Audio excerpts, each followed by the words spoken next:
dapat hindi lang pang school yung talino mo. It's important para hindi ka magkaroon ng FOMO or fear of missing out is to define your version of success. I won't graduate with Latin honors in college. I used to be very masipag in college. I used to use my spare time just studying talaga. Not because I care about my grades, but because I just love studying and reading, and I'm intrinsically passionate with the program that I've studied, which is psychology. Throughout my first to third year, I managed to have at least decent grades that will allow me to be qualified to apply for Latin honors. And then come fourth year, my last sem, and we did an internship for industrial setting in my program. And I would not sugarcoat it. I have a lot of mistakes then with how I approach work and how I handled my supervisor, coworkers, and it was the most stressful college semester para sa akin. Doon sa evaluation ko, my supervisor gave me a very low grade. Actually, baksak. Baksak na ako ang grade sa kanya. And it's my first time in my whole academic journey since elementary high school of getting that type of grade. Eventually, that resulted in me not being qualified to apply Latin honors. When I first discovered that, there was a part of me na somewhat disappointed sa sarili ko na,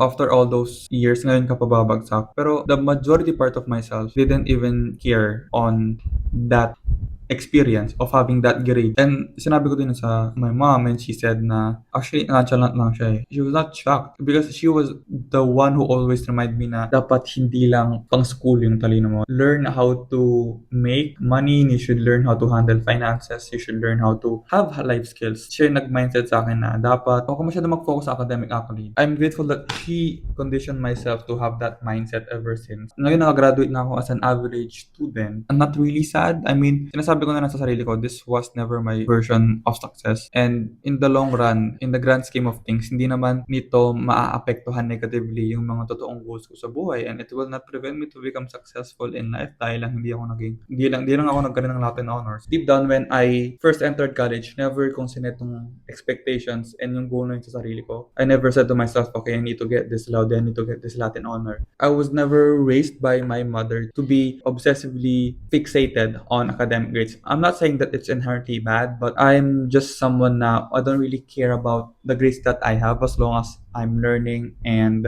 I'm doing the things that I love or like learning new skills. Aram ko sa sarili ko na once I finish college, the grades that I had will not actually matter as much in the workforce or in the job market, especially ngayon nas job market natin currently it's brutal out there. I've read a lot of posts of articles online sa Reddit, sa Facebook, sa YouTube, graduates not only from state universities but prestigious universities in our country na they're struggling to find good work despite having impressive resume or experience. They have good internship experience, they graduated Latin honors, they have the highest GPA, and then they end up not having work, after graduating. This is actually not to criticize the students that have those, but rather the system because hinayaan tayo na the system is against us for not having enough jobs, specifically jobs na compensated well, yung mga fresh graduates na may good experience. Ang hirap kasi with our educational system, we're not being trained to think but we are being trained to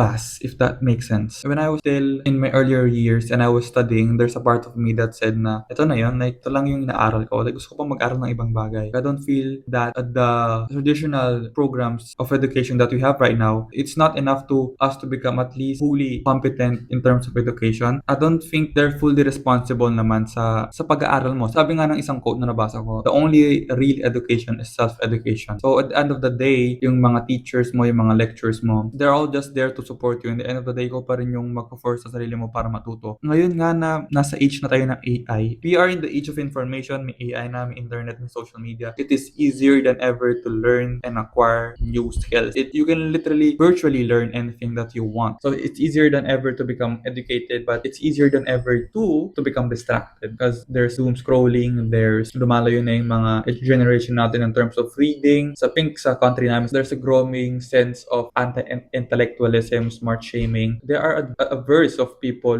who try to challenge their current beliefs. You're not a failure, there is so much more in life than defining yourself with your grades and with ano yung natapos mo, saan ka nakapagtapos, ano ano yung degree mo, don't let it define you. Your degree is not your career. You can always learn new things, you can always shift careers, you can always take risks.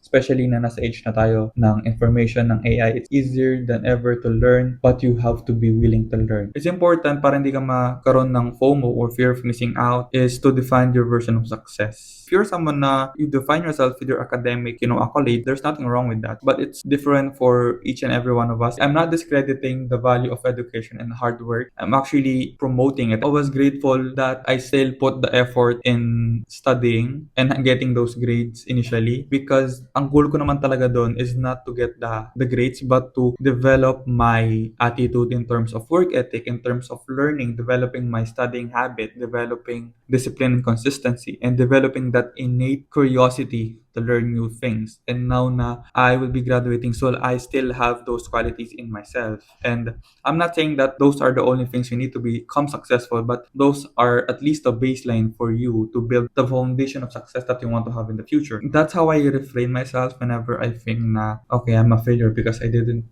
attain these grades, these Latin honors, this cum laude, summa cum laude. To myself, I'm sorry if we didn't get that Latin honor, but you need to remind yourself that this is not the version of success that we want to have. For me, what I want is to build my personal brand. I want to pursue digital marketing, probably video editing. I want to learn high income skills. I want to improve my articulation. I want to keep writing and reading. I want to travel the world. I want to have a successful business. I want to become an educated person in a lot of different areas. And kung tutuusin, me not having to graduate with Latin honors in no way will affect me to achieve those dreams of mine.